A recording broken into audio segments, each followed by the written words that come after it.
төслийн ажилтнууд зөвлөх ба зурцаарын хөгжлийн агентлагийн ажилтнууд зарим газар явж газардаа нь очиж байдалтай нөхцөл байдлын шинжилгээ хийх зорилгоор ажилласныг та бүхэн мэдж байгаа.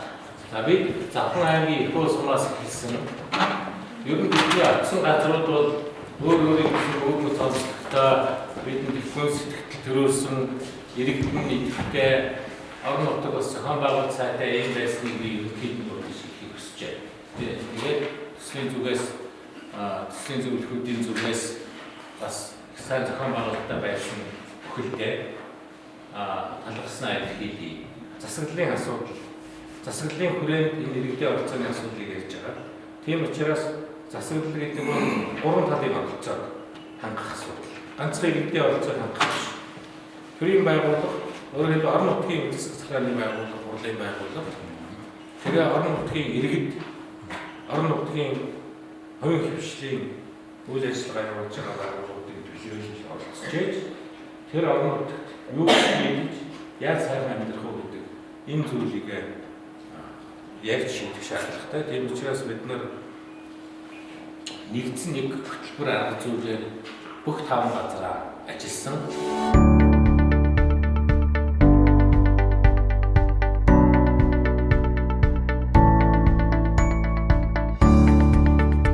Бид нар иргэдийн оролцоо 2 төслийн хүрээнд 5 орон нутгийн байгууллагыг сонгож аваад иргэдийн оролцооны тодорхой механизмуудыг туршиж хэрэгжүүлэхээр төлөвлөөд ажиллаж байна. За эхний ээлжинд бид нар сонгож авсан газруудаараа очиж танилцж нөхцөл байдлын шинжилгээ хийсэн. За энэ сонгож авсан газрууд бол Завхан аймгийн Их уул сум, Хинтээ аймгийн Норовлон сум, Доронтой аймгийн Чөө болсон сум, Улаанбаатар хотын Багнуур дүүрэг, Чингэлтэй дүүргийн 2 хороо байгаа. 3-17 дугаар хороо гэсэн ийм хороод байгаа. Тэгээд газар дээр нь очиж бид нар нэгдсэн нэг аргачлалаар тодорхой сургалт уулзалтуудыг хийж иргэд төрийн байгууллага, за орон нутгийн байгууллагууд, тэгээд орон нутгийн нутагт үйл ажиллагаа явуулж байгаа хувийн хвшлийн төлөөллийг оролцуулж, малчин иргэдийг оролцуулж гэдэг ярилцсан. За тэгээд тэд нарын өөрсдийн одоо орон нутагтаа шийдэх шаардлагатай бэрхшээлтэй байгаа гэж байгаа асуудлуудыг гаргаад тэгээд тэрийг хэрхэн шийдвэрлэх вэ гэдэг арга замыг тэднэртэй хамтарч ирж хайж ингэж ажилласан. За ингэж ажиллаад бид нар нэгдсэн байдлаар Улаанбаатар хотод ирж эргэж дүгнж ярилцаж нэгдсэн тайлан гаргаж төслийн хүрээнд төслийн зөвлөх баг төслийн ажилтнуудтайгаа хамтарч хаана юуг ямар механизмыг туршиж хэрэгжүүлэх үү гэдгээ урьдчилсан байдлаар бол ярьж шийдсэн байгаа. Гэхдээ энийг өнөөдөр энэ төсөл хэрэгжих газруудтайгаа нэг үрчлэн дахиж ярьж эцэлж шийдвэрлэх юм.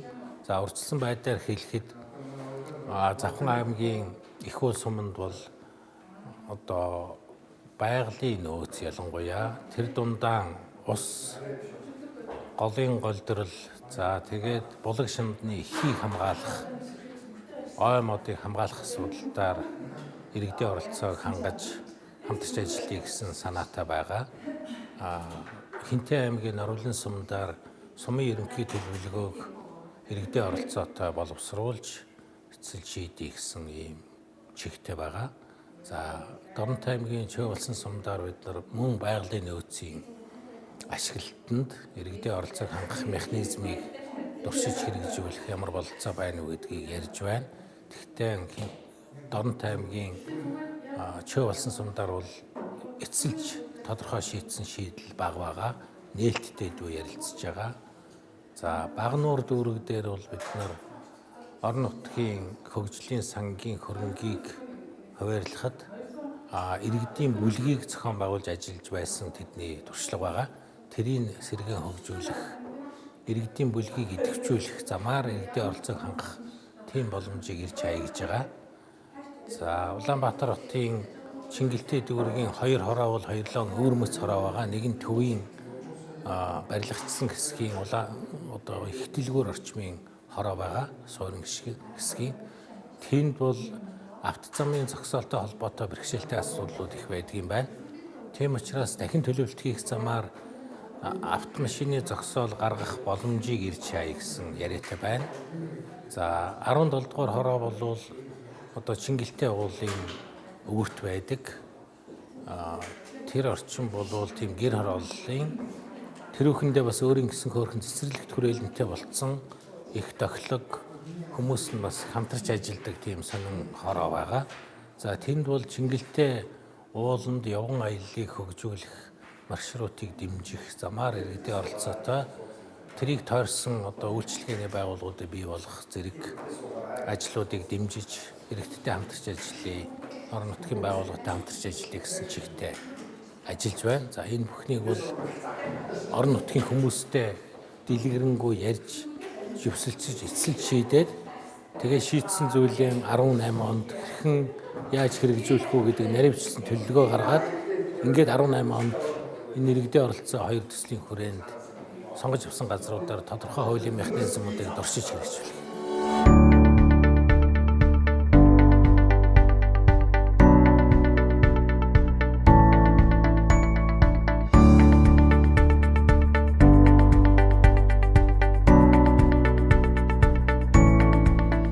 Иргэний оролцоог зохицуулж байгаа Монгол Улсын хууль тогтоомжуудын хэрэгжилтэнд бид судалгаа хийсэн байгаа.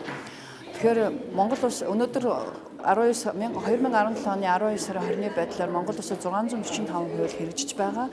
Эдгээр хуулиудын 179 хууль 850 заалтад иргэний оролцоог зохицуулсан байна. Хэдийгээр иргэний оролцооны зохицуултыг хууль эрх зүйн хүрээнд бол бас хангалттай бас тийм ээ төвшин зохицуулсан боловч хэрэгжилтийн байдал бол эргээд уруу хамааралтай байна. Жишээлбэл бид нар хийсэн судалгаануудаас харахад иргэний оролцоо хангалттай хэрэгжиж байгаа зохицуулт бол 30% таа. За мөн зарим талаараа хэрэгжиж байгаа зохицуулт бол 44%. За огт иргэний оролцооны зохицуулт хэрэгждэггүй гэсэн байдал бол 26 байгаа. Тэгэхээр энэ байдлаас бид нар юу гэж дүгнэх вэ гэхээр хэдийгээр эрх зүйн орчин бүрдсэн боловч хэрэгжилтийг хангах үүрэгтэй төр мөн иргэдийн оролцоогоо иргэдийн оролцоогоо санаачлагаар оролцох хэрэгтэй иргэдийн бүтээх санаачлаг сул байгааг харагдж байгаа. Энэ бүхнээс үндэслээд бид нар иргэний оролцооны үр нөлөөтэй механизмыг өнөөдөр бүрдүүлэх нь хэрэгтэй байна. Тэр нь мэдээж үр нөлөөтэй механизмыг бүрдүүлэхийн тулд хуулиндаа бид нар нэмэлт өөрчлөлтүүдийг бас заашгүй оруулах хэрэгтэй байна. За жишээлбэл юу гэх төрийн байгууллага иргэний оролцоог мэдээлэл эрхийг хангах 307 заалт байгаа байхгүй. Тэгэхээр эдгээр заалтуудын 60-аас 70% нь ерөөсөө хэрэгжихгүй байна гэж. Хэрэгжихгүй байна гэдэг маань ямар үзүүлэлтээр тогтоож байна гэхээр цахим маягтай мэдээлэл байгуулахгүй. Мөн иргэд мэдээлэл хүсгэд хариу өгдөггүй. Ийм зөрчлүүд харагдж байгаа. Тэгэхээр иргэний мэдээлэл хангах эрхийг хангахын тулд төрийн байгууллага албан тушаалтанд өнөөдөр хуулиараа хариуцлагын механизм бүрдүүлэхгүй бол энэ хуулийн хэрэгжилт жишээлбэл цаасан дээр буучаад байгаа. За мөн нөөц талаас бол иргэдийн хамтын үйл ажиллагаатай холбоотой, төр иргэний хамтын үйл ажиллагаатай холбоотой зөвлөл, нөхөрлөл, төрийн бас байгууллагын оролцоог хуулиуд бас хангалттай зохицуулж өгсөн. Гэтэл хэрэгжилт эргээд эсэргээрээ 30% тач гэдэг юм уу тийм ээ тоо гарч ирж байгаа. Тэгэхээр иргэдийг тийм ээ оролцоог илүү бас үр нөлөөтэй механизм байхын тулд зөвлөл, нөхөрлөл, төрийн бас байгууллагт эрх мэдэл орох санхүүжилтийн шийдэх нь өнөөдөр зайлшгүй бас чухал шаардлага бий болж байгаа. Тэгэхээр эдгээрийг л бид нар энэ судалгааны дүн дээр л механизмыг өөрөлдвөл эрдийн оролцоог өнөөдрийн дараагийн шат буюу үр нөлөөтэй механизмыг бий болгох хууль эрх зүйн хувьд бол бий болгох энэ асуудлаар судалгаа хийж байна. Манай яамны хувьд хамгийн гол нь нуурлахаа салбарын хууль эрх зүйн орчин ерөнхийдөө үеийн эзэсийн газрууд бол эрх зүйн орчноо сайжруулах боловсрол болгох чиглэлээр ажиллаж ирсэн. Багнуурын уурхаа бол мэдээж нүүрс нарийн нөөцтэй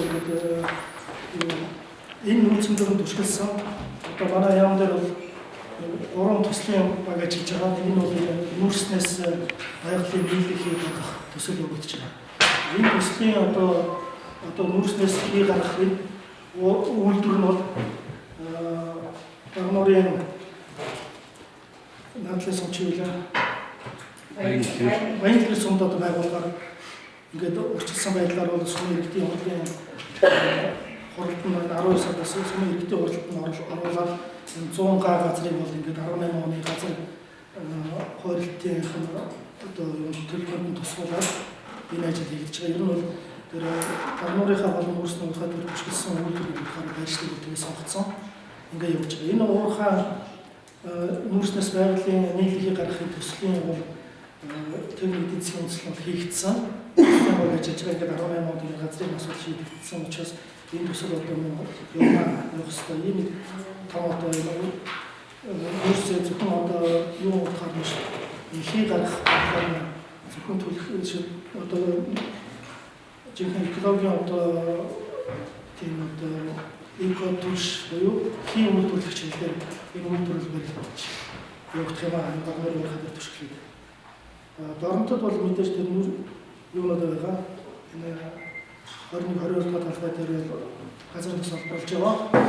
Миний мэдээгээр бол газар тас олборлж байгаа компанийн үйл ажиллагааны наснууд олдсон талын тэр замын асуудал байсан. Тэр замын асуудлыг 17 онд төсөв батлагдаад ингээд энэ 18 замыг баригдана гэсэн тийм үгээр энэ ажлын төлбөр гараад ирж байгаа гэж би ойлгож байна. Миний хувьд бол паркт зүйлээ одоо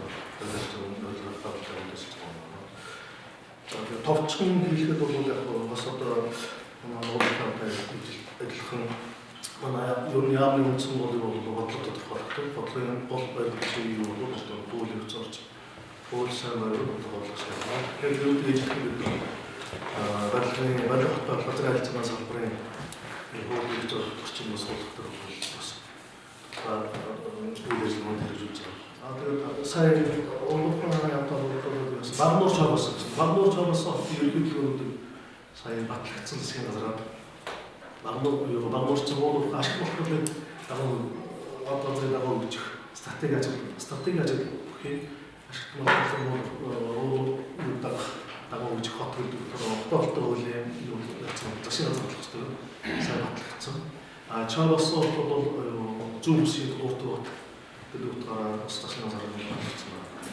Тэгээд эдгээр ерөнхий төлөвлөгөө хэрэгжүүлэхэд төлөлтийн юмуудыг хэрэгжүүлэхэд одоо энэ хот хөгжүүлэхэд нийгэм хөгжиж байгаа юу бол олон нийтийн оролцоо гэдэг юм чинь одоо маш чухал байсан. Хатаалтаа хуулийн 2008 он батлагдсан 2008 хуулинд бол 16 дугаар зүйлийг нүүдээ энэ олон нийтийн оролцоо гэдэг юм зүйл заашлах хэрэгтэй. За 16 батлагдсан ерөнхий төлөвлөгөөний дагуу хотоос нэг хөгжүүлэлт аж ахуйн нэгж бүрийн контрол хийх. Тэгээд одоо засаг таан дүүрний аймаг дэвшилтийн хэрэгж дуурах засаг хотын зарчмын бол одоо төлөвлөлтийн контрол ажиллах ёстой гэсэн үг. Тэгэхээр олон нийтийн оролцоо болох гэж байна. Нэгдсэн инженерийн сургуулийн төлөвлөлтөд холбоотой юм бол манай яамдаас төлөвлөлт тогтоож мэдээлэлүүд авч байгаа. Яг миний мэдж байгаа тодорхой юу бас хэцүү юм уу? Газар өөрөөсөө биологийн татвартай хуультай холбоотой бодол зэнд явдаг байна.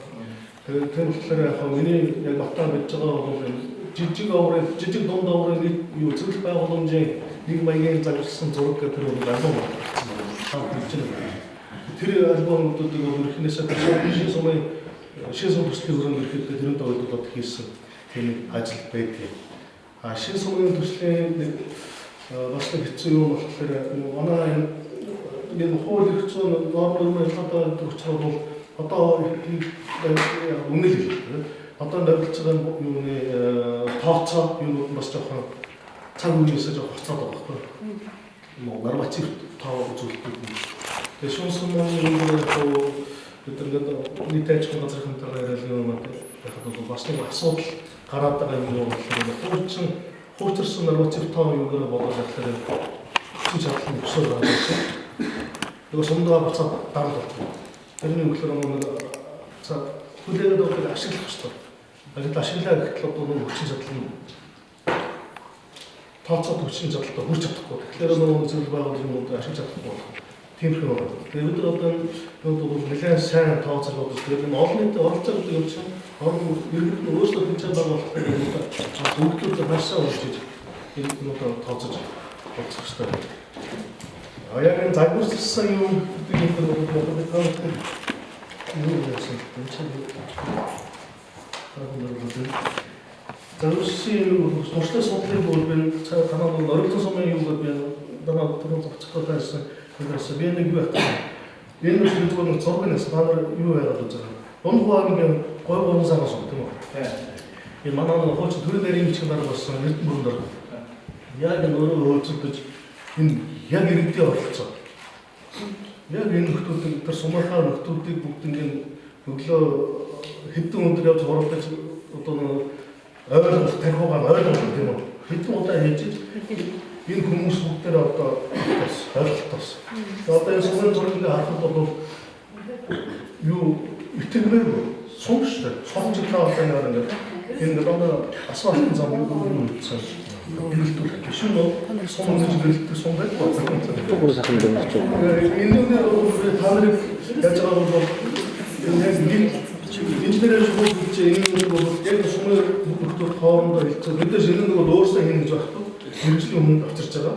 Тэр мэргэжлийн хүмүүстэй яг ингээд одоо нэг сууж байгаа шиг иргэд бүгдээрээ юмудаа ярьж байгаа. Тин ийм хэрэгтэй, ийм тооцоо хэрэгтэй, ийм хэрэгтэй.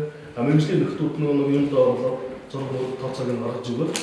Тэгээд хийгээд. Тэгэхээр нөгөө хүмүүс айгуу сайхан оролцохыг төлөвлөж байна. Шинэ журам бол саяны ашиглалтын хувьд орсон өөрчлөлтөд болоод өргөдлөөр одоо захин хэлбэр чиг өргөдлөөр айгуу халбоохгүй зөвхөн сонгон шалгуулт гэж байна. Тэр дагуугаар ингээд яаж журам ингээд гарч байгаа юм байна.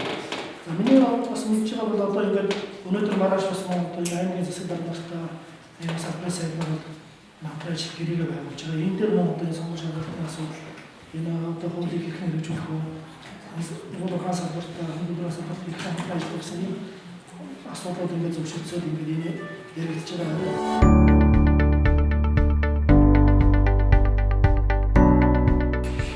Батлах таалтай 2000 оноос хойш ажиллаж байна. Цэндээ салбарт бол 20 он байсан.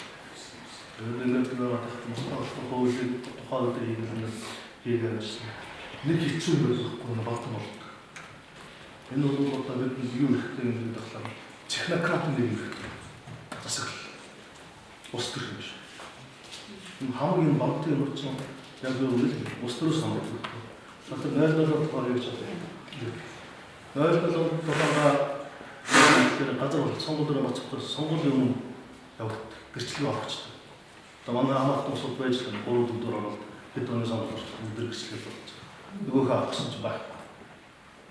Ингэж батгамж төрөхгүй. Энэ нь бол одоо бид нар энэ хотоортой хууль бид нар та одоо хуулийнхаа төлөвлөгөө хуулиар бол бид нар тандас судалгаа хийж хуулийн өөрөөр одоо юм хийдэг болсон. Тэр үүрээр яг бол нэлээд том хэдэн хуудсан юу бол энэ хотоорол яагаад ингэ зөв явдаг юм бэ? Тодорхой ордон байдаг юм. Ондоол устдаа. Нэг хүн ирээд юм сураад ингэ байж идэл дараагийн нөхцөлд нэрээ авах. Би тэрийг яагаад хийж нэхлээр одоо ингэ тэр албаагчид бол намш тийм үү. Яг нь технократ. Одоо хийх штамаа хийгээл хуулийнхаа дагуу хийх юм уу. За энэ Улаанбаатарын ерөнхий 20 он 30 оны чи хаврал манай дотор 2020 оны ерөнхий төлөвлөгөөнд 2000 намбра их хоёр чи ерөнхий сайд баталж ирсэн 2001 он 20 оны ерөнхий төлөвлөгөө болж байна. Тэр ерөнхий төлөвлөгөө 60 70 80 оны 4-5 ерөнхий төлөвлөгөө ондоо хуучин Оросын тусламжтай програм институтын зөвлөлтийн хэрэгслүүд манай хэрэгслүүд контрол хийгээд бас бодлоготой явж ирсэн. Тэрүүд бол харин системтэй бүхэн төгсдөг. Яг өдөртөө ажилласан. Тэгэхээр нэг нь ундаас ихтэй тэр технократик хөрөнгө сонсон. За юу ер нь одоо зах зээл эхлээд энэ арчлын нэг хэсэг давлаа эхлээд тэгээд 20 оны ерөнхий төлөвлөгөө баталсан тэгээд тэрийг хийхдээ бол манай дотоодын өөрсний боловсон хүч одоо энэ нийслэлийн зураг төслийн хүрээлэн нийслэлийн засаг дарганы хамгаалалт ерөнхийлөгөөний газар энэ нөхдүүд хамтраад тэр өөрснөө ерөнхийлөг өгсөн.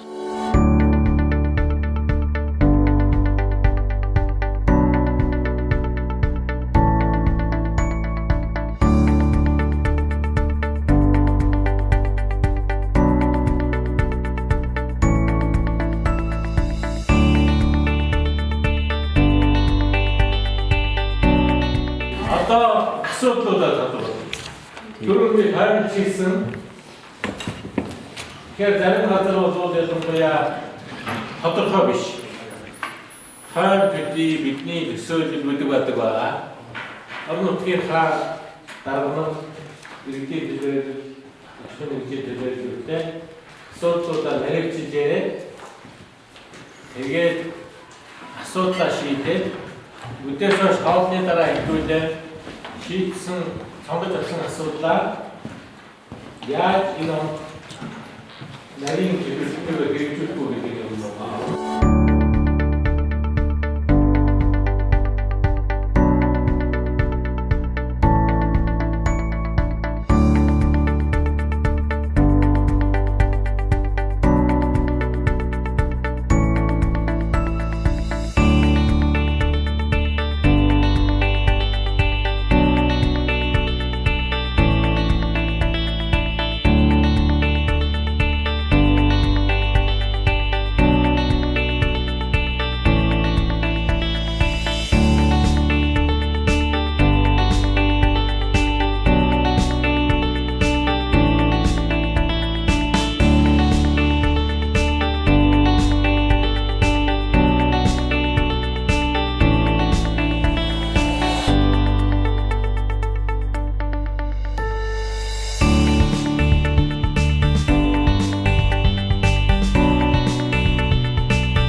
За, явсан дараалал одоо юу яаж? За, хүн айдны их усом. Хог аялал дээр авч ирсэн байгаа. Тэгээд хог аялал маань яагаад юунаас олсон? Маш хогтой. Тэгээд хогийн зэрэг нь болохоор юу удаа цомын төвөөс зүүн тийш тэгээд нэг юугаар салхины хадаа удаан нас цомын хадаа хүмүүс хэлдэг. Тэгээд үер бороо орж тэгэнгүүт хогийн зэрэг ямар ч хашиг хамгаалж байхгүй болон шууд ингээд урсаж ороод голроо шууд урсаад орчихдог байна. Тэгээд энэ хог цомын хог маань яаж үсгийг гэдэг шалтгаан нь бол гэлгэр ухны хэрэглээ албан байгуулалт аж ахуйн нэг хог аяллаа цэвэрлэдэггүй тэгээд зам дагуу байрдаг учраас хүмүүс явж өнгөртөө хогоо голын цахаас голын цах дээр шууд хайчаад яваад байдаг. Тэгээд хүрээ арга маш одоо хүрээ арга 12 хог маш их гардаг. Тэгээд иргэд бас хогны мэдхгүй яаж зөвлөх талаар мэдхгүй учраас шалтгаалдаг. За тэгээд хогийг хариуцах хэрэггүй байна. Тэгээд байгаль орчны байцаагч хамгаалагч нар энэ үедээ тавих хяналтын сууд байдаг. Тэгээд нийтийн цэвэрлэгээ болохоор жилд 2 удаа намайг хаавар гэсэн 2 хийдэг. Нийтийн цэвэрлэгээ хийхдээ болохоор бас нийтийн цэвэрлэгээ нь үр дүн муутай байдаг. Тэгээд нэгдсэн хог тээвэрлэлтийн өдөр нэгдсэн хог тээвэрлэлт гэж юу хот мот шиг тийм нэгдсэн хог тээвэрлэлт байдаг. Ийм шалтгаануудаас болоод хог аялал маань үүссэн байна. За тэгээд энэ болохоор бид хогноос гарсан сүрэг үр дагавар нэгдсэн байгаа. Сүрэг үр дагавар нь дахин ашиглалтаа хогийг эдийн засгийн эрхлэлд ороод цаг байгаа. Зовчих юм.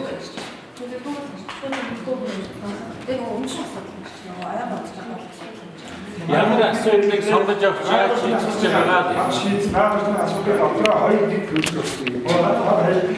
Нэг асуудал нь мод атас нэг манайч бүрээ араа ихтэй тархтан дөрөвний арын бид ажилласан учраас тэгээд 2000 оны намар хэмжээг шаардсан тийм учраас модны асуудал их байдаг. Гэж хоёр хэсэг болж гарсан байна. Хогны асуудал бол манайч цомын төвдөр одоо 1 2 3 дугаас айл үнийг нөгөөждөг. Тэгээ нөгөө дөрөв нормог хаяад ингээд таврах мач нөгөө явчихдаг. Бас нэг ийм энэ хэрэглээд бас нэг юм байна. Тэгээд төлөвлөгөө энэ орон дээр багтдаг юм бүсгээр болоод цооднасаар яг одоо хогийн багтдаг ямар болох юм юу хизээ хийх гэсэн юм байна. За модны асуудал дээр жижиг нөхрөлттэй болох ойн нөхрөл. Тэр бол юу хийх вэ? Энэ талаар судлаач аргууд ажилладаг хэрэгжүүлсэн төлөвлөгөө гаргаад тэгээд туршлагаа авах гэж хоёрдугаар нь менежментийн төлөвлөгөөтэй болно. Нэг аслын бүрдүү хийхээр нөөцөө тодорхойлох, аж ахуйн иргэд байгууллагын төрийн IT хэрэгжих хурлын хэрэгжүүлэлтийг чадчих нэгдийг чадчих гэж хизээ их нэгдийг чинь 2018 оны 6 сарын энэ одоо сумын иргэдийн төлөөлөгчдийн хагас жилийн хурлаас өмнө хийж энэ хагас жилийн хурлаараа төлөвлөгөө хийсэн юм байна. Дараагийн нь хяналтаа байгууллагын хяналтыг сайжруулах нормалт байна. Байгууллагын сайжруулах юу юм бэ гэхээр аймагчуудын тодорхойлсон зүйлүүдийг идэвхтэй байгууллагын хамгаалж хийж чаддаг. Иргэдэд мэдлэг мэдээлэл түгээн бусад хуулийн одоо гарч байгаа зүйлийг хайн нөөцөө судлах арга зам хаах гэсэн юм байна. Энийг бас эзэн их хугацаанд 2018 оны сүүлийн хагас жилээс хойш одоо энэ төлөвлөгөөг хурлаар батлуулаад гасан төлөвлөгөөний дагуу ингээ хийе гэсэн юм байна. За дараагийн нь бас моднаас орон нутгийн эрх мэдлийг бий болгоё гэж. Орон нутгийн эрх мэдлийг бий болгоё гэдэг нь манайх чинь Тосон зүгээс өмнө АА гэдэг манай сумын АА нөөц бүхэн газрыг АА гэдэг Тосон зүгийн АА тархтай нурууны байгалийн цогцмор газар гэдэг одоо нэг АА сум бүхий одоо энэ өрөө харамтай холбоотой бүхэл асуудлыг тэр тархтай нурууны байгалийн цогцмор газар гэдэг. Ингээд манайх яг АА тухай дөрвөн орон нутгийг мэдэх асуудал маш жижигхэн хэмжээний тийм болчиход байгаа. Тэр тухай орон нутгийн эрх мэдлийг бий болгох хэрэгтэй болгоё гэсэн гаргасан. Энэ тухай юу вэ гэхээр доор Тосон зүгийн суманд байгаа дэрэгтэй Тосон зүгийн суманд байгаа АА-ыг сумдаа байгуулах боломж болцоог хайж энэ талаар нийслэл аймгийн байгууллагын яам төлөвлөлт одоо юу вэ? Тийм. Энэ модыг оролцохоор мод хийхээр хөрөө арга хийхээр өөр одоо ямар тийм өдрөлч байдаг юм уу? Өөр багт дэвтэх бизнес мэтийн тэрний хөт талыг хийх юм хай гэж хийсэн. Энэ хугацаанд юу гарахын тэрийг за энийг бүгдийг нэг хариуцсан яаснаас үрдэн ах нь болохоор одоо мод огттой байгаль орчны эсрэг гэмт хэрэг холбогдох шийтийн одоо зөрчилгүй тийм шин болно. Өчигдөр үйлдвэр байгаль дотор ээлтэй үйлдвэрлэл одоо жижиг өргөн бизнес гэдэг юм уу? Тийм тухайга бүгд ярьж байж тийм өргөн модыг бүр одоо юм хаягдлгүй болгож одоо нэг ажиглая тий. Одоо бид нар чинь ингээд зөвхөн хамгийн жижиг гэхээр одоо дараах гэдэг юм уу? Одоо бүрээс дараа тэгээд уршдын одоо холцсон хүмүүс юу гэдэг. Тэгээд хамгийн жижигнээс яаж та. яа бас энэ гэдэг болтой. за чи дахиад хэлэх байхгүй шүү. Зүгээр их бид нар нөгөө аюу олон юм зэрэг ярьж байгаа шүү. Ерөнхийдөө үнцэн асуудал нь модны хулгайтай тэмцэл. Тэгээд гэхдээ нөгөө танаас санаж байгаа нөгөө гурван тайлбараас хэлж байгаа. Мод авахтан байлуулахаас гадна хянахаас энэ хэсгийн бусад ямар их үүсгүүдийг яах вэ гэдэг нь давхар болж байгаа гэсэн үг байна. Тэгэхээр нөхөрлөлд бол нэг юу хандсан юу энэ хэсэг нь бол ерөнхийдөө 6 сараас өмнө явагдав. Тэгээд хамгийн гол гарч ирэх юм нь сумын менежментийн төлөвлөгөө 15 онд дууссан юм байна. Тэгэхээр иргэдийн төлөөлөгчдөө хулгай нөгөө иргэдийн оролцоотойгоор менежментийн төлөвлөгөөг шинжилж батлаад тэрнийг хэрэгжүүлэх чиглэсэн юмнууд хий гэж хэлэх гээд байгаа санаа. Тэгээд нөгөө их мэдлийн нэмэгдүүлэх гэдэг хүрээнд бол менежментийн төлөвлөгөө нөгөө орон нутгийн өөрсдийнхөө асуудлыг иргэдийн оролцоотойгоор шалгуулаад энэ асуудал бид нар ингээд тодорхойлсон учраас та нар бид нартэй зөвшөөрлөхгүйгээр те дураараа нөгөө гадар зах хэмжээг хэлдэг те. Тусгаарлалт энэ бидний зөвшөөрлгүйгээр тусгаарлалт хийгээд ирээд модыг огтчаад байгаа юм байлээ. Тэгэхээр бид нэр тусгаарлалт хийх юм бол бид нарт заавал мэдээлж игээд нөгөө менежмент байгууллагын энтертэй хэлцлүүд хийгээд орон нутгийн хэлцлүүд хийгээд тэр хэлцлүүдийг бид нэр дэмжиж явах гэсэн санаа нөлөөллийн юм бол 6 сараас хойш байна. хог хаягдал дээр бол хоёр түвшинд ярьж байгаа. Нэг нь төрийн менежментийг яаж сайжруулах вэ? Хог хаягдал дээр нөгөөх нь иргэдийн оролцоог ямар яаж бий болгож иргэд яаж мэдээлэлтэйг хогоо хаягдгуудыг зөв зөвхөстэй хариуцлах гэдэг тийм хоёр туршлага юу? Хоёр юм байна. Зөвсөж. Нэгдүгээр зөв ойлгосон бол гарах гол үр дүн бүтээгдэхүүн нь бол менежментийн төлөвлөгөө. Тийм. Юм байна шүү дээ. Тийм. Хоёр юм аа. Нөгөөх нь төр нөгөө хогийн менежментийн төлөвлөгөө. За тэр төлөвлөгөө бас. Хоёр төрлийн төлөвлөгөөг иргэдийн оролцоогоор бий болгоод хэрэгжүүлнэ гэсэн. Туршиж хэрэгжүүлэх гэж байгаа хуулийн механизм нь Байгаль орчин хууль, байгаль хамгаалалт хууль.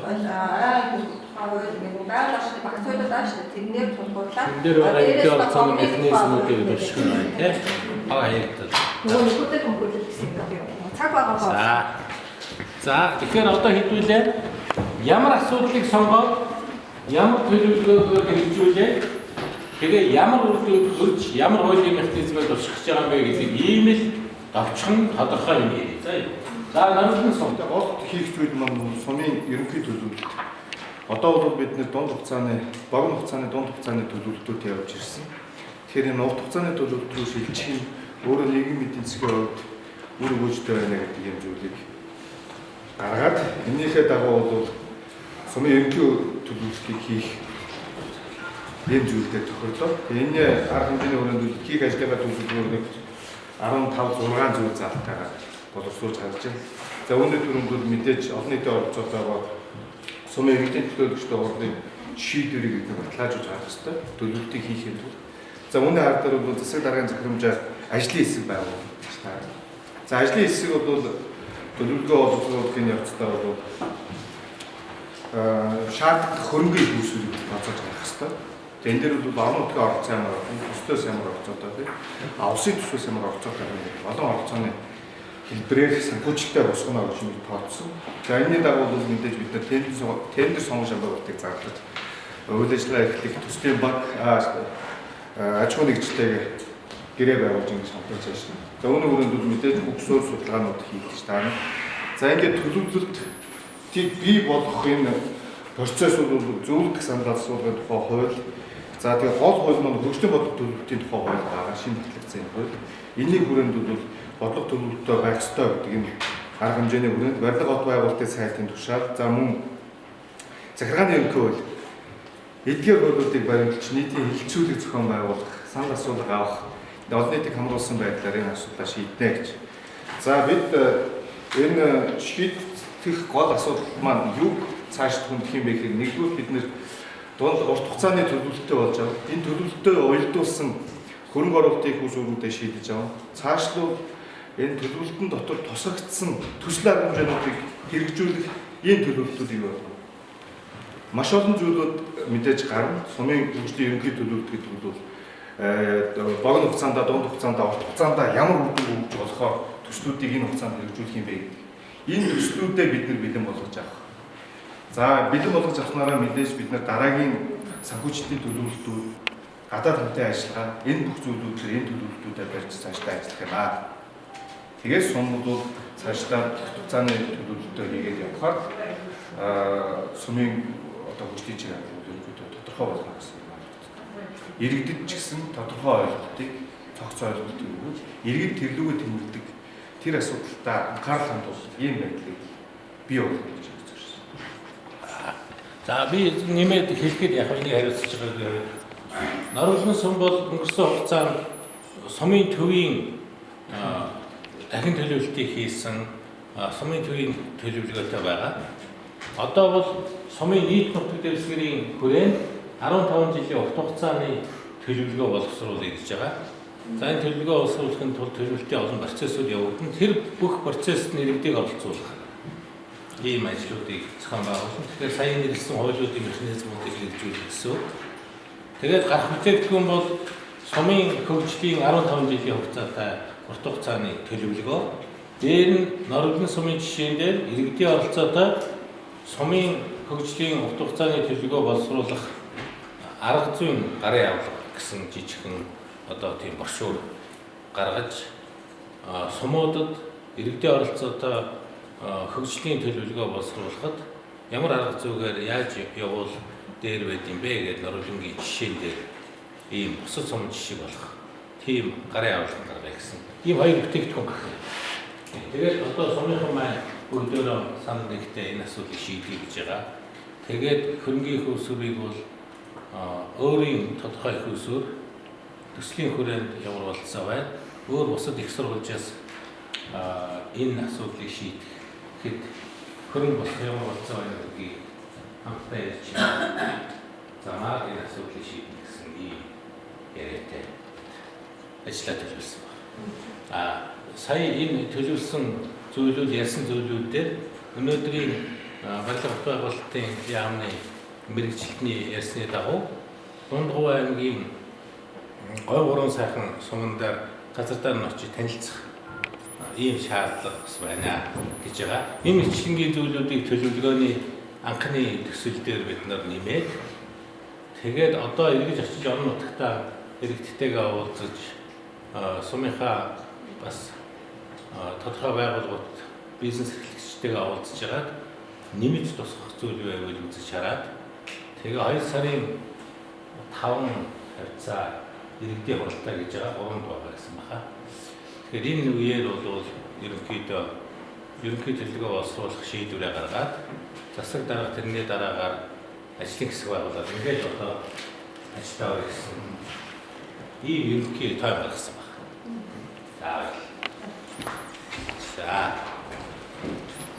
За дараа чөө болсон сум.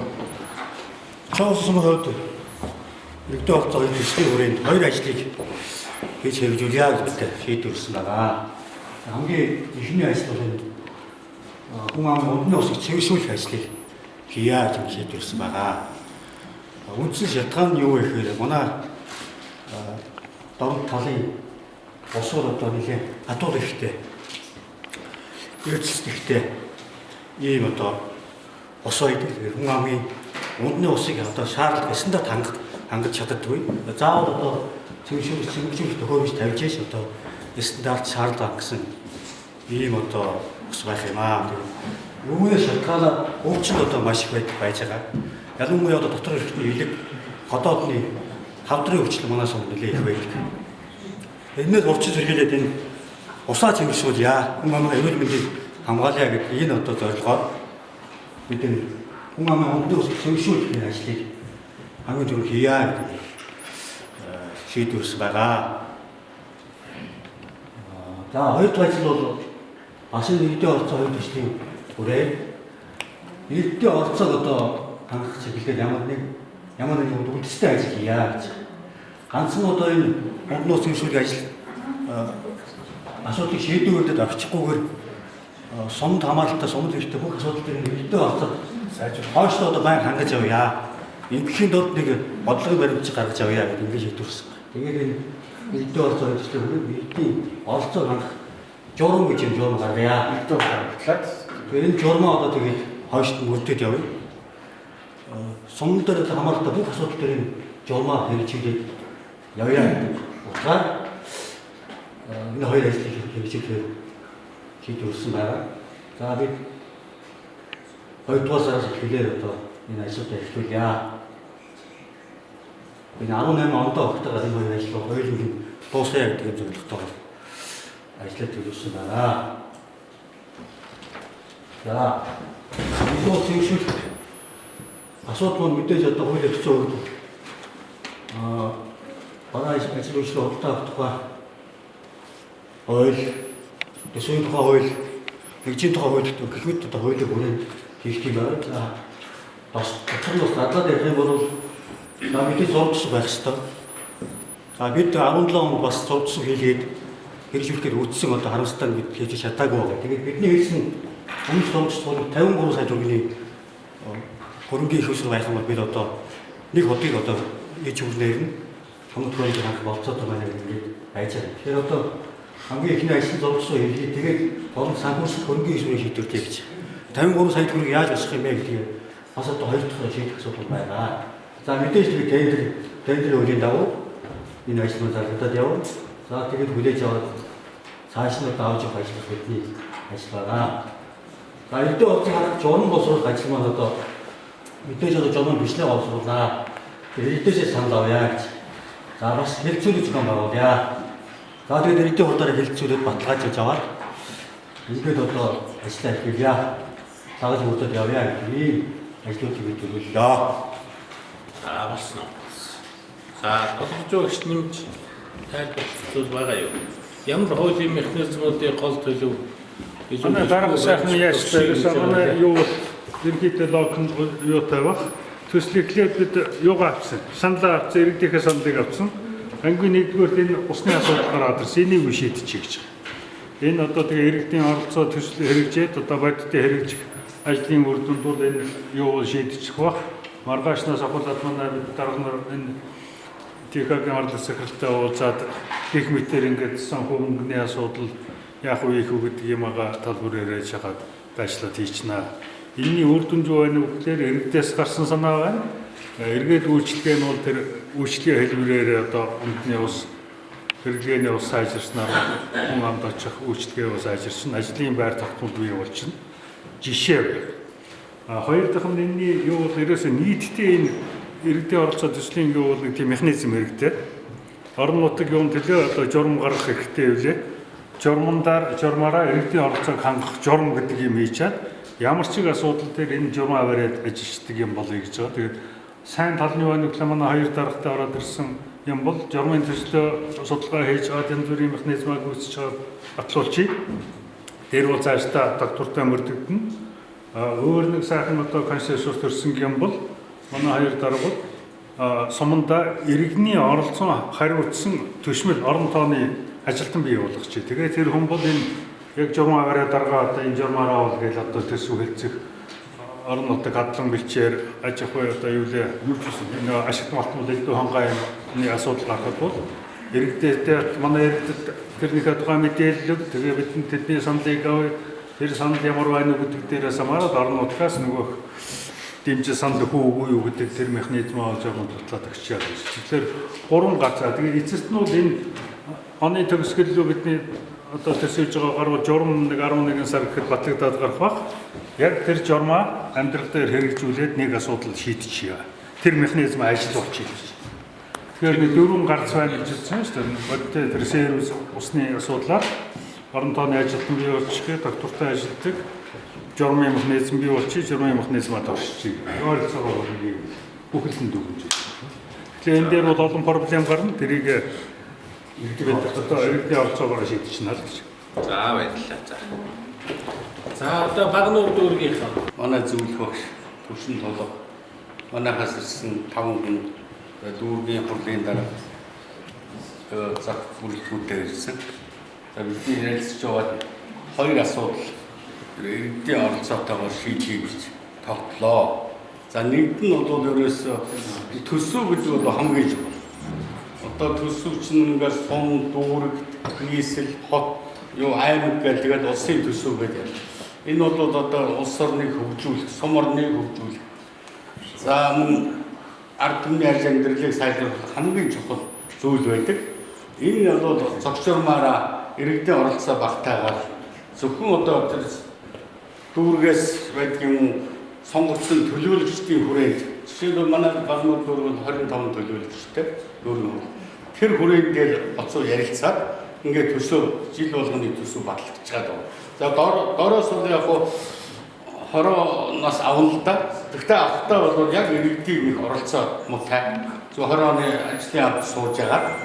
Тэгээд дүүргийн нэг иргэдийн хурлаас шаардсны дагуу за манайхаас одоо нэг төрөнд ийм асуудлыг одоо шийдэж өгнө гэх тэрийг дүүрэг төвлөрүүлж аваад тэгээд нөгөө дүүргийнхаа иргэдийн хурлаар төлөөлөгчдийн хурлаар ингээ хэлсээр батлаад байгаа юм. Ийм дутагдлууд бол ерөөсөө манай Монгол улсын хэмжээнд бол бүр ингээ тогтцсон. За энийг бол би өөрөө бас ахмаа энэ 2 сумын дараа хийсэн хүн. Одоо энэ Багнуур дүүрэгт ажиллаж амьдарч байгаа тэр хараад байхад ерөөсөө энэ дутагдал ерөөсөө засрахгүй яваад байна. Хамгийн чухал юм дээр бидний иргэдийн оролцуулж чадахгүй ингээ хармаалсан маягтай ингээ яваад байна. Тийм учраас төсвийн үр дүн их муутай. Орон нутгийг хөгжүүлэх сан төсөв хоёр бол үр дүн муутай. За тэгэхээр манай багийнхан ярилцаад ерөөсөө улсын хэмжээний 330 суманд нэг өстой үлгэр жишээ болсон төсөв орон нутгийн сангаа яаж одоо иргэдийн оролцоог оролцуулж баталдгийг вэ гэдгийг үлгэр жишээ болгож нэг тийм сайхан төсөв орон нутгийн сан баталдаг ийм л юм бий болгох гэдэг байгаа байхгүй юу?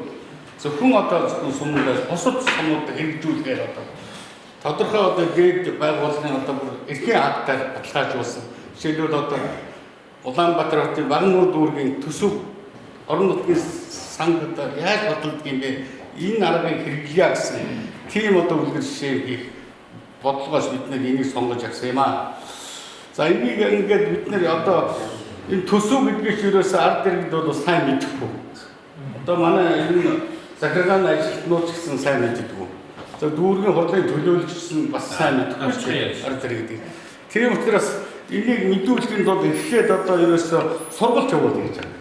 Одоо тамгын газрын ажилтнууд, хорооны ажлын авахд хэсгийн ахлагч ингээд сургалт явуулаад ард иргэдэж явуулаад ер нь төсөв орон нутгийн сан гэж юу юм бэ? Энийг одоо яаж батлах ёстой юм бэ? Сургалт мэдлэг өгч байгаа. Тэгээд асуулга явуулна гэдэг. Одоо хороодын өрх болгоны асуулгын хуудас.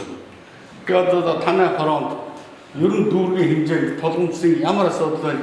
Ямар асуудлыг та шийдье гэж бодож байна гэдэг бас жагсаалт бид нар гаргаж өгнө. Тэр жагсаалтанд тэр хүн тодорхой 2-3 зүйлийг дугуйлах буюу нэмж бас бичиж болно гэсэн. Ийм юм байна.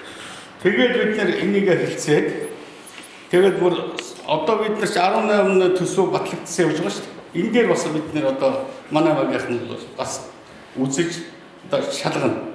Тэрийг энэ 19 оныхаа энэ баталж байгаа төсөвтэйгээ харьцуулж бас бид нар харж нийтийн сонслол хийж орон нутгийн одоо телевизийг ашиглаж одоо энийг мэдээлэл ийм асуудлыг хийж ингээд нэг ийм төсвийг нэг ард иргэдийг оролцуулсан оролцоотой нэг сайхан төсөв орон нутгийн хөгжлийн сан яагаад баталдаг ийм журамтай бодё гэсэн байна. Хоёрт нь одоо яг манай бороо орох дээр 4-р хороонд лаг шавар болдог борооны усны үе болоод энэ бас толгомдсон нэм дүрэн шийдэх асуудал. За энийг яг Багнуурын одоо уурхай бас нэгэн том байгууллага энийгээ төсөөлөөд эндээс төсөв хөрөнгө гаргаад энэ техникийн одоо тэр ямар зардал гарах энэ тэр тооцоог хийгээд тэгээ ийм хоёр асуудлыг ямар ч байсан шийдээ. Тэгээ манай төвшин толгой багш бол нарийн улсаа тодорхой юм хэлбэрүүл ярих хаа. За тэгэхээр яг Багнуур дүүргийн хувьд бол төсвийг төлөвлөх үйл явц процесс тийм ээ. Энд л ерөөс иргэдийн оролцоог хангая л гэж. Тэгээд энэтэйгээ холбоотойгоор нэгдүгээр сая мигмарч байгаа ярьлаа. Эхлээд ерөөсөө нийт иргэдээс асуулга аваад тэрийгээ дүгнээд ингэж асуулга авахынхаа өмнө тэрийг авахар очиж байгаа хүмүүстээ сургалт хийх гэж. Хэсгийн ахлагч нар байна уу? Бүх хүмүүстээ ер нь төсөв гэдгийг ингэж ойлгуулж энийг авахын шүү гэдэг. Зүгээр нэг өөрсдөө бүгэлдэг асуулга биш. Ингээд тэрийгээ дүгнснийхаа дараа одоо 3 сарын 31, 4 сарын 30, 6 сарын 30, 8 сарын 31 гэсэн төсвийн хугацаанууд байдаг тийм ээ. Тэгэхээр энэ хугацаануудыг төлөвлөж байгаад ямар ч байсан нэг 3 сарын 31 гэхэд тэр асуулгуудаа авчиа. Аваад дүр дүнгийн танилцуулъя. Тэгээд тэн дээрээ цааш нөгөө эрмэлэх барих асуудлууд хийе гэж байна. Тэгээд дараад нь нийтийн сонсголтуудыг бас энэ төсвийнхаа асуудлаар хий. Энэтэй холбоотой яг хуулийн механизм бол угаасаа тодорхой төсвийн тухай хууль, хот төлөвлөлтийн тухай, хөгжлийн бодлого төлөвлөлтийн тухай хууль. За тэгээ мэдээж захиргаа нутаг дэвсгэрийн нэгж түүний удирдлагын хуулиудад нийцүүлсэн хамгийн гол хэрэгжүүлэгч байгаа үйл явц бол ерөөсөө төсвийг төлөвлөх, батлах, тайлагнах энэ үйл явцдах иргэдийн оролцоог илүү хангаж ажиллая Багнуур дүүрэгт. За хоёрдугаар асуудал бол тэр лаг шаврын асуудал байгаа. Энэ дээр бас тэр Багнуур уурхаагаа түшиглээд тэндээ бас тодорхой асуудлууд тавиад энэ дээр бас нэг тодорхой ажил хийхийг зорж ажиллана гэсэн ийм хоёр гол ажлыг саяны хэлсэн хуулийн механизмыг ашиглаж хэрэгжүүлэхээр ярилцсан байгаа. За Багнуур дүүргээс бол иргэдийн хурлын дарга, тоосон дарга бол ирж оролцож бас энэ төсөв төлөвлөх явцыг бол бас дэмжиж энэ асуулга энтерд бол ингэж оролцъё гэдгийг бол илэрхийлсэн байна. За одоо нийслэлийн чингэлтэй дүүргийн 3 дугаар хороо. За Монгол улсын нийслэлийн яг АЯ бүсэд байдаг тийм болохоор хүн амын нэвтршил маш одоо шигүү дээрээс нийтийн эзэмшлийн талбай машины зогсоол маш их асуудалтай. За тэгээд ийм одоо энэ төслөөр одоо иргэний оролцоогоор хоёр асуудал одоо шийдэхээр ингээд шийдвэр юу яаж байгаа хэлэлцэж байгаа. Тэгээд хамгийн нэгдүгээр автомашины зогсоолыг яаж шийдэх вэ гэдэг иргэний оролцоотойгоор. За тэгээд манай ахмадууд бол аливаа юм маш их идэвхтэй оролцдог. Тэгээд энэ асуудлыг шийдэхэд одоо иргэдийг болохоор зэрэг 30-аас доош насны залуучуудыг татан оролцуулах юм хөшөөргээр сошиал медиагаар ингээд групп нээгээд санал асуугаад хамгийн сайн ингээд одоо гэрийн гадаах машины зогсоолыг яаж шийдэх вэ гэсэн групп нээгээд тэгээд тэрүүгээрээ хамгийн сайн төслийн одоо санхүүжүүлнэ гэсэн хөшөөрөлтэйгээр одоо залуучуудыг оролцуулахаар ийм шийдэл гаргасан. За тэгээд хоёр дахь асуудал нь болохоор зэрэг за тэгээд ер нь бол манай хороо бол хамгийн их сонирхож байгаа нь орчин үеийн шийдэлтэй давхар зогсоолыг л маш их сонирхож байгаа. Тэрнээс яга байгаа талбайгаа одоо ингээд цемэнтлээд одоо машины зогсоол болгоё гэх юм бол яг тэр бол болно. Манай хорооноос баг шийдэж их асуудал байгаа. Тэгэхээр энэ том үүрэгтэй ажиглахаас бас энийг л аюул хүсэж байгаамаа. За тэгээд хоёр дахь нь болохоор зэрэг ерөөсө хогны асуудал байгаль орчин амьдарч буй орчин дээр хогны асуудлыг л юу яа зэгцэлье гэсэн хогны асуудлыг зэгцэлье гэсэн ийм л хоёр асуудал одоо тавьж байгаа л да. Тэгэхээр дагвар асуудлууд бол зөндөө байгаа л да. Хашааг яг хүүхдийн үеийн дээр хэрэгтэй хэрэггүй хашаанууд тэгээд манай 24-р сургууль бол маш их хүүхдтэй хичээлээ даадгүй 3 ээлжээр хичээлдэг нэг 60 гаруй хүүхдтэй нэгдүгээр анги бол тэгээд тийм болохоор зэрэг 24-р сургууль бас нөгөө нэг яг юу харьяаллын бус хүүхдүүд их байдаг учраас машины ингээд зогсоод байхгүй аюух ширгүү тэр асуудал бас тэгээд ер нь бол одоо иргэдийн сэтгэлгээг нь өөрчилж оролцоог нэмэгдүүлье гэсэн одоо ийм л байна. Ийм хоёр асуудал шийдэж байгаа. Манай хотоос дээр одоо чиглэлтэй тэр 3 дахь хороо яг гашин хороо гэж байгаа. Манайх бол 17 дахь хороо. Аа 17 хороо болохоор зэрэг тэр чигээр гэр хороо. Гэр хороо дотор бүр баг өгөгдсөн гэр хороо гэж хэлдэг. Хамгийн захын ус гэж байгаа. Тэгээд манай дээр болохоор хамгийн их тулгамдсан хэцүү асуудал бол манайх ч ой модтай, маш их ой модтай, бүр усан ойтой байсан. Энэ маань одоо энэ арчлалын одоо бүр дүнгээс гэдэг юм уу одоо ингээд одоо бүр ингээд устж алга болсон. Тэгэхээр энэ төслийн хүрээнд бидний хамгийн гол нь иргэд ой модоо бий болгоё гэсэн ийм тавьж хамгийн гол нь одоо тэр чингэлтэй хайрхан дээр маш том хайрхан байгаа. Манай чингэлтэй хайрхан бол юуны хаас автагтай хайрхан гэдэг. Тэгээд энэ хайрхныхаа модыг бий болгохын тулд тэгэхээр аль хэсэгт нь хаана яаж мод бий болгох вэ? Яавал мод тарих вэ? Боломжтой байна гэдгийг бид судалж үзэж тэгээд энэ өөрөө бас хороо дүүргийн болцоо юу гэдгийг энэ бүгдийг бас ярилцсны үндсээр төслийн багаас бас дэмжлэг үзүүлэх бол тэгээд энэ мод тарих үйл ажиллагаа хамгийн гол юм болов. Модод тарьж болно. Тарьчаад бид нар манайх энэ хугацаанд маш их мод тарьсан. Хамгийн гол нь гэхээр энэ тарьсан моднуудаа эзэнгүй хайдаг учраас энэ хаус болгода өсрөл нам хүртэл арчлал тэгээд хайдаг учраас үр бүтээлгүй маш их хөрөнгө зарцсан. Алга болдог. Тэгэхээр энэ удаад энэ дээр ерөөсөө эзэнтэй болгоё. Устганы бор систем бас хийж бололцоо юу байна? Энэ талаараас хийж өгөөч гэсэн ийм хийгсэн юм байна. Бас нэг юм гэхээр зэрэг манай чингэлтэй харин бас нэг давуу тал байдаг. Энэ хүүхдэр зэрэг одоо аялал жуулчлал хөгжүүлэх одоо манай хотод бол энэ богдуулалт хүмүүс ингэ явгаа аялал хийдэг болсон. Энийг бол чингэлтэй хайрханд хийх бололцоотой гэж манай дүүргийн удирдлагууд бас үзэж байна. Чингэлтэй хайрхныг бол одоо 2008-9 онд төлөвлөж тусгай хамгаалтанд авлаа гэдэг. Яг авсан бол үнэндээ сайн байдаггүй. Тэр чигээрийг хүмүүс бий болцсон байдаг. Тэгээ одоо энэ эмчлийн 17 оноос энэ дүүргийн хот дээр зэрэг өсчлөл тогтоогоо чингэлтэй хайрхныг бол хамгаалтанд авсан гэж байгаа. Тэр үеийн төвшөлтөд бид нар яг тэр явган зам намуудын дүүргээс хийсэн байдаг. Тэрийг хөгжүүлж аяллалын тийм өсчлөл нутаг бий болгоё гэсэн ийм бас энэ дээр дэмжиж явуулсан. За тэгээд хамгийн бас нэг энэ төрөний нэг моджуулалттай холбоотой гэхээр энэ чингэлтэй хайрханд одоо энэ айлууд хувь хүмүүс одоо бас хойроо мод их тарьдаг хүн байгаа айлууд хүмүүс байдаг. Энд бол одоо манай ахмад байсан байх шүүхүүгээ гээд бас хэд хэдэн айлуудын манайч би одоо ингэ мод тарьдаг. Энэ хүмүүсийн дэмжиг бас энэ төслийнхаа хүрээнд энэ хүмүүстэй тарьж байгаа модон дээр одоо дандаа л мэрэгжлийн хүмүүс их нь байж байгаа зөвлөгөө өгье. Тэгээд одоо туршлага солилцъя те биднээс мэдгүй юм байж болно. Тэгээд тэр хүмүүстэй болж өгвөл одоо бас нэг боцоогоор дэмжлэгч үзүүлэх юм гарахын тулд ийм бас алын юм байсан. Хэрэгжүүлэх гэж бодож байгаа. Тэгэхээр хамгийн гол юм гэхдээ зэрэг ерөөсөө одоо түрүүн өдрөж хүмүүс хэлсэн ямар нэг юм дандаа хөгжүүлнэ настайчууд оролцдог. Тэгээд ер нь залуучуудаараа их аавь. Ялангуяа гэр хороолт бол одоо нийгмийн байдлаас одоо архины хамааралтай. Тэгээд одоо нэг дөнгөж ууж хэлэх гэж байгаа ч хүмүүс бас байж ихэнх нь ажилгүй байгаа. Энэ хүмүүсийг хамруулъя. Тэгсний үндсэн дээр иргэдийн оролцоо бий болно. Залуучдыг илүү татаж оруулъя. Энэ ажилдаа оролцуулъя гэсэн байна. Бас нэг манай дээр бас хамгийн хэцүү бас нэг тулгамдсан нэг асуудал юу 2010 оноос өмнө бол манай хорон дээр хур хог маш их байсан. Энэ тиймдгүү жоохон газрууд.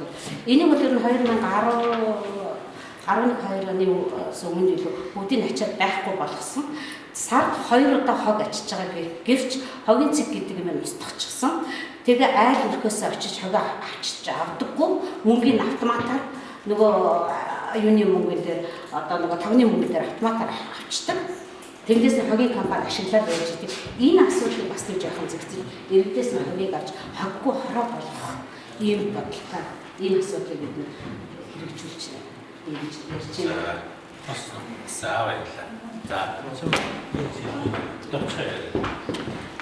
За бид бүгдээ нийгмийн төлөө явж байгаа. Аливаа үгнээс нарыг нэмэр зохион сайн хэлсэн нэг төсөв санхүү. Энд дээр би нэг бидний татвартай холбоотой нэг хууль ирсэн талаас нь бодож ирсэн. Энэ иргэний нийгэм бид иргэд байхгүй. Энэ аж ахуй нэгж байна. Энэ бас иргэний орцод заавчгүй орд хэрэгтэй гэж бодож байна. Энэ татвар байна. Жишээлбэл энэ саяны манай голлогоор хоорны их дэлгүүр гэдэг өнөөдөр одоо тайлбараа дүгнэхэд 100 саяын татвар энэ татврын байгууллага өгч байгаа гэж бодъё л доо. Тэгэхэд чинь бид нэг эдэртэй яриад гоо энэ татварт өгч байгаа мөнгөө энэ угаасаа л тэр засан сайжруулахад татвараар зарлагддаг юм чинь. Энийн хоёрын уялдаа аж ахуй нэгж байгууллагатай хамтарч балансыг авах болж байгаа. Тайлбараас тайлбар шийдвүлээд яг энэ нийгмийн харилцаа охин салаад яаж болж байгаа. За хяналтанд аж ахуй нэгжлэл үйл ажиллагааны хяналт тавьж орон нутгийн байгууллага нь лоббидны сурчлан идэвхжүүлэх дахиад бас хяналт тавьж болох юм. Одоо болцоо байгаа юм шиг харагдав. За ингэ тийм үү. Манайхан өөрөлдөө энэ удаа бүгдийг мазар хэлцүүлж бид очихоор чинь ерөнхийдөө манай хоёр хороо тусдаа явж байшин бодлогын хороо явж байгаа. Манай хэлцүүлэх ажлаас завшаалтайгаар чиглэлтэй иргэдийн бодлогыг иргэдийн оролцоог хилцээ дараа өөрөө оролцоод ингээд юм яасан.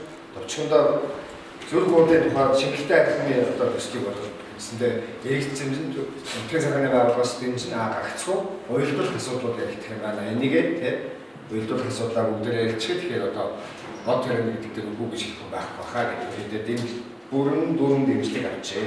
За нийтийн эзэмшлээ асуудыг сайжруулах менежментийн асуудал дээр бол зовлон байна, амжилтны үгүй янз бүрийн яригдчих бүгдээ ихтэй оролдоод үзье. Дээрээс нь давхар зогсоод гэдэг юм руу Монгол дандаа юм байхгүй бас бодъё зэрэг магадгүй Монгол улс анхны давхар зогсоолтой ороо болчих юм илүү юм. Тэгээд одоо хоёрын хэмшигтээ ойлгоцохгүй үдгээс төдий хүртэл ойлгоцохгүй байна. Энэ дээр ямар боломж нөхцөл байна вэ гэдэгтээ бид нар бас ярилцахаар боллоо. Ялангуяа тодорхой за нэг нь хэлдэг хоёр дом худалдааны төвтэй угаасаа иргэдийн читгэл хороо ойлгоцохгүй тоодгүй юм хэлтэй байгаа юм. Тэгэхээр нийтийн сонсгол эднэргээ тийм ээ ямар одоо мэдээ орсон хүчил механизм байна болчиход байгаа бол та мэдээж томтгоо нэг хүрээнд нийтийн сонсгол яригддаг юм байна. Энэ хүрээндээ ингээд амжилт олох боломж байна гэдэг дээрээс нь миний ойлгосноор иргэдийн орцын хэлсэн дараа Улаанбаяр сүнж зохицуулагч хоёр сая ярилцаад энэ хоёрын хооронд нэгтгэсэн залуучуудын одоо оролцоог нэмэгдүүлэх нийгмийн эсрэг байр суурийг нэмэгдүүлэх чиглэлээр нэмэх тийм үү нэг компонент байж болох юм а энийгээ чичээд за гэдэг юм хэрэгцсэн. Энэ нэг ажил болох юм бол чимгэлтэй дүүгийн хэмжээнд 3 ажлыг ингээд аваа явах юм байна гэж ойлгосон. Тэгээд зөвхөн хийсэн бүгдээ баярлалаа. За баярлалаа. За бүх хэсгүүд өөрөөсөө сонгож авсан асуудал түүнийг ямар төлөвлөгөөтэйгээр яаж хийдэг, ямар хуулийн механизмыг хэрэгжүүлж оролцуулж, ямар үйл хөдлөх үү гэдгээ ерөнхийдөө танилцууллаа. Тэгэхээр өдөрөнд та бүхэнд баярснаа илэрхийлье. Бид буцаж очиод тархитлагаагаа халуулчихгүй байх гэж бодож байна. Ерөнхийдөө сонсоход бол зарим газар баг зэрэг хазлсан болохоос ихэнх газар бидний яваад орон нутгийн нөхцөл байдалтай танилцаад мэрэгдийн оролцоо тэрийн орон нутгийн нөхцөл байдлын байгууллагууд хоёрын бичлэгийн оролцоотойгоор ярьж хийсэн асуудлууд байна. Зарим газар ганц нэг тийм юмнууд байх шиг байна. За тэн дээр бол дахин агуулгыг бодож очих хамгаалах байх. Гэж бодож ингээд энэ ажлаа хэрэгжүүлэхэд нь амжилт хүсхийн өмнө би сүнжид зохицуулагчийг төсөл хандсан төслийн зүгээс бас ярьж хийхээр байж магадгүй асуудлууд хөндлөж байгаа учраас санаа бодлоо илэрхийлж болж болохгүй байна уу? Бид одоо ингээд нарийн бичлээд төлөвлөгөөгөө цаг хугацаатайгаар гаргаад төсөл хэмжээнд ажиллах болцоотой юу гэдэг талаар санаа бодлоо. Нийгэм олцсон иргэдээр өдөртөө байна. Яагаад гэвэл ер нь нэг шинээр хам суугаад ярилцахаар ойлголцол илүү байдаг. Илүү амархан байдаг. Хүмүүсийг ярихаар илүү ойлголцдог ямар ч юм байна. Тэгэхээр бүгдээ цаг цаваа гаргаж ирээд тэгээ бас ярилцахад бэлэн ихтгэл өмчлөлтэй болсон байна. Нэгдүгээр түн түрүү талархлаа илэрхийлээ. Хоёрдугаар бас хүчин чармайг гаргах хүсэл зорилгоо илэрхийлж аваад тун таатай хүлээж авч байгаа төслийн зүгээс учрын донор байгууллагын зүгээс нэг юм зовлон ярьдаг байхгүй. Бид нар нэг тийм бүрийн байгууллагын ажиллах гэж очихоор нэгдүгээр юу гэх юм бэ гэж асуух юм байна. Тэгээ хоёрдугаар юу одоо яг та нар юу гэж байгаа юм бэ хэрэгтэй ч юм уу. Тэгээд дуртай бол та нар хий гэдэг байдлаар ингээд байх юм. Хэний төлөө ингэнгүүт тэгэл нэг юм гэдэг. Тэгсэн чинь одоо өнөөдөр бол би энэ 2 өдрийн сургалт хэзүүлгээ явуулдаг нэг итгэл үнэлгээ болоод бас хамтран ажиллах билээ. Тэрнийхээ төлөө өөртөө олч гэсэн мэдэх чадвар ханаад хийж байгаа үнэхээр говийн зүгээс олдворч байна. Гуравт нь чадвар үлдэн гэдэг рүү бүх нэгжүүд маань анхаарлаа хандуулж байгаа гэсэн онцлж хэлмээр одоо энэ бүх явцсан шүү дээ. Жогон босруулаад явна, төлөвөө босруулаад явна. Энэ бүх явцад иргэд өөрсдөө чадварчилж үлдэнтэй. Тэрийг бид нэг бас одоо юу заавал мөнгөөр илэрхийлэхгүй байсан боломж доктортой хөгжлийн цаашдын зорилготой бидний ирээдүйд бас үлдээж байгаа инвест бүрэн оруулалт гэж харж байгаа юм. Тэгэхээр ингээд цаашдын энэ үүдэлтэй бол надад ч гэсэн бас итгэл үнэршил маань нээштэй. За энэ нь 2018 онд хариулмаа хэлээтэй нутаг нутагтаа нэгэн бүр өөрсдөө бодогдлоо хийж байгаа хүмүүс. Тэгээд иргэдийнхээ төлөө хамт зүтгэж байгаа хүмүүс. Тийм болохоор бүгд өвдөн гарч ийн гэдэг бас найдвар төрж байгаа хэлээ. Ингээд хаахан том таларч байгаа юм яа. Дэмжиж байгаад хэдүүл урам зоригтой энэ хүний итгэл дэмжлэгийг хүлээгээд тус бүрдээ тодорхой үр дүн гаргасан сайхан хичээж байгаасаа гэж ингэж бодож байна. Одохгүй хуучнаар бол малчны цагаасаа одоо бол Монголын тийм аргын хуучны тооллын одоо хаврын тэгвэл сарын шинийн нэгэн удахгүй болох гэж байна. За тэгээ та бүхэн маань энэ оноо сайхан үдээд шинэ оноо сайхан үдээд маргааш манай залуучууд төрийн ордонтой танилцуулж цагаан хөл тугийн дэргэд зураг авахгүйж тэгээд бас Монгол төрийнхөө цагаан сүлдэн мөргөж залбирч ордонтойгоо танилцах ийм олцоо олдно. Тэрийг манай төгөлдөр заяа хулан төслийн залуучууд зохион байгуулж байгаа байх. Тэгээ би одоо бас дуусахаас өмнө мартаагүй дээрээ төслийн зөвлөхүүд өдөржин хамт байж хүчин ширмаалт гаргаж энэ сургалтын төлөвлөлтийг бас хийлцэж санаа бодлоо илэрхийлж ингэж ажилласанд баярлснаа илэрхийлье. За манай төслийн ажилтнууд бидэнд их тусаж хүчин ширмаалт гаргасан. Тэгээд удирдлага академийн олон сайхан англи хэлний гаргаж бас дэмжлэг үзүүлсэнд талархснаа илэрхийлж байна. Тэгээд өнөөдрийн одоо миний ерөнхийдөө хариуцлага зохицуулах хэсэг бол ингээд дуусч байна.